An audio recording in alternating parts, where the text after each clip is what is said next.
Assalamualaikum warahmatullahi wabarakatuh. Salam sejahtera untuk kita semua. Salam nama budaya. Eh, Izinkan kami pada hari ini dari kelompok 2 untuk mempresentasikan mengenai eh, pemilihan jembatan matriks pada struktur bangunan atas yang dibagi dari 5 pendekatan. Yang pertama ada rangka, lalu plat, ada arch, ada gelagar, yang terakhir adalah cable stay.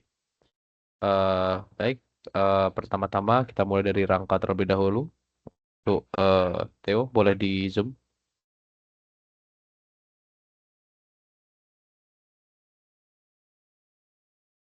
Baik, jadi di sini pemilihan jembatan kami adalah jembatan Suramadu pada Selat Jawa Madura.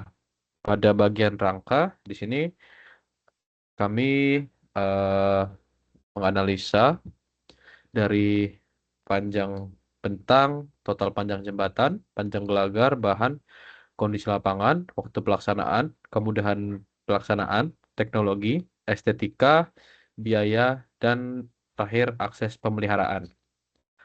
Dimulai dari yang pertama, panjang bentang yaitu efisien untuk 40 sampai 100 meter. Lalu total panjang jembatan itu kami menemukan bahwa desainnya tidak efisien untuk panjang lebih dari 5 kilometer. Panjang gelagarnya itu sudah ideal di antara 40 sampai 100 meter. Lalu bahannya yaitu dari baja struktural, sebagian impor. Kondisi lapangannya cocok di area darat, namun sulit di laut terbuka. Waktu pelaksanaannya ini dapat tergolong lama dikarenakan oleh bahan fabrikasi dan sambungan yang besar karena ukurannya yang panjang. Lalu kemudian pelaksanaannya ini kompleks dan butuh ketelitian tinggi. Teknologi pada rangkanya yaitu memerlukan kren berat serta pengelasan yang besar. Estetikanya yaitu terbuka atau khas dengan jembatan struktur baja. Biayanya relatif tinggi karena menggunakan kabel stay dan juga banyak baja. Lalu akses pemeliharaannya ini sulit karena posisinya yang tinggi dan banyak sekali sambungan. Ini akan dilanjutkan oleh teman saya. Baik, selanjutnya Lalu yang ada kedua ada jembatan. Oh maaf, silakan Rizka. selanjutnya ada jembatan cable stay. Theo, maaf. Oke. Itu panjang bentangnya efektif untuk 200 lebih dari 200 meter seperti Suramadu, yaitu dengan total panjang bentang 434 meter. Lalu untuk total panjang jembatan itu cocok untuk di atas 5 kilometer dengan sistem kombinasi. Untuk panjang gelagarnya itu 30 sampai 60 meter tipe box segmental. Lalu untuk bahannya itu menggunakan buatan prategang atau baja mutu tinggi. Kondisi lapangan ini ideal untuk laut dalam dan area yang berarus kuat. Untuk waktu pelaksanaannya sendiri butuh metode balance cantilever dan peralatan yang khusus. Kemudahan pelaksanaan butuh kontrol geometri dan tenaga yang ahli. Lalu teknologi yang digunakan itu ada stay cable system, strand jacking, dan form traveler. Untuk estetikanya, jembatan kabel stay ini terkenal ikonik, modern, dan monumental. Lalu dari segi biaya, itu tergolong mahal per meternya, namun efisien untuk bentang yang panjang. Dan terakhir, akses pemeliharaannya itu diwajibkan untuk ada jalur inspeksi sesuai standar keselamatan. Selanjutnya akan dilanjutkan dengan teman saya. Baik, selanjutnya adalah jembatan arch atau jembatan lengkung yang memiliki panjang bentang efektif 100 sampai 300 meter, estetis. Total panjang jembatan cocok untuk segmen pendek dengan bentuk artistik. Panjang gelagar memiliki 100 sampai 300 meter dan bahan sendiri menggunakan baja mutu yang sangat tinggi. Kondisi lapangan kurang stabil di perairan dalam. Untuk waktu pelaksanaannya lama karena fabrikasi dan akurasi bentuknya. Kemudahan pelaksanaannya itu sulit karena itu di medan laut. Selanjutnya ada teknologinya, butuh teknologi khusus untuk jembatan arch ini. Selanjutnya estetika, paling artistik dan monumental. Soalnya biayanya untuk jembatan arch ini kemungkinan sangat mahal. Dan selanjutnya ada akses pemeliharaan. Untuk akses pemeliharaan sendiri itu sangat sulit karena bentuknya yang sendiri yang sangat melengkung. Selanjutnya akan dilanjutkan oleh kawan saya.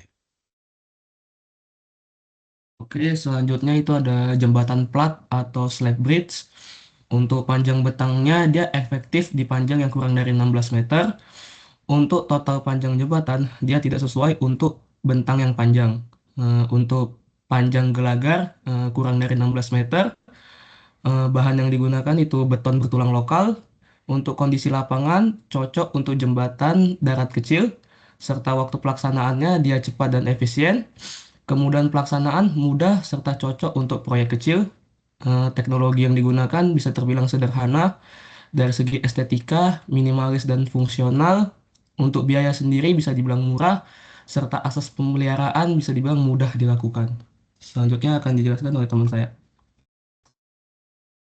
Selanjutnya ada jembatan gelagar atau girder bridge. Panjang bentangnya cocok untuk bentang menengah, yaitu 30-60 meter. Kemudian total panjang jembatannya yaitu efisien untuk kombinasi panjang dan pendek. Panjang gelagarnya di 30-60 meter tipe box dan bahannya merupakan beton prategang dan baja komposit mudah didapat. Kemudian untuk kondisi lapangannya yaitu cocok untuk darat dan kombinasi laut dangkal. Waktu pelaksanaannya cepat dengan sistem precast dan segmental. Kemudian pelaksanaannya yaitu mudah, modular, dan efisien. Teknologi yang digunakan yaitu teknologi yang didukung launcher girder dan prategang modern. Estetikanya yaitu modern dan simetris, kemudian biayanya efisien dan ekonomis, dan akses pemeliharaannya mudah, jalur servis tersedia. Kemudian kesimpulannya akan dilanjutkan oleh Reski Gusteo. Oke, kemudian dari 5 kategori tadi kita dapat simpulkan bahwa tipe jembatan ini merupakan tipe struktur yang sangat sesuai untuk bentang panjang dan kondisi perairan yang menantang. Karena menawarkan kekuatan material yang tinggi, stabilitas struktural yang baik, serta efisiensi pada proyek berskala besar. Meskipun memerlukan metode konstruksi khusus, tenaga ahli, dan biaya relatif yang tinggi. Jembatan ini tetap menjadi pilihan unggul berkat kemampuannya menahan beban besar, beradaptasi dengan lingkungan laut serta memberikan nilai estetika yang ikonik.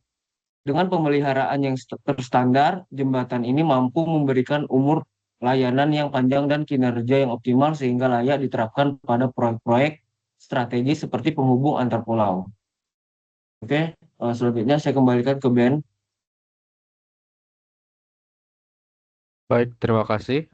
Sekian presentasi dari kami. Apabila ada pertanyaan, bisa ditanyakan pada kolom komentar. Dan seperti biasa, perlu dicatat bahwa analisa ini merupakan analisa amatir yang kami dapatkan infonya berdasarkan studi serta penelitian maupun informasi internet yang sudah ada.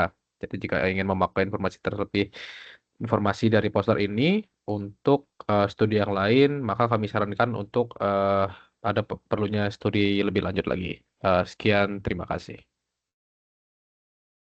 Oke.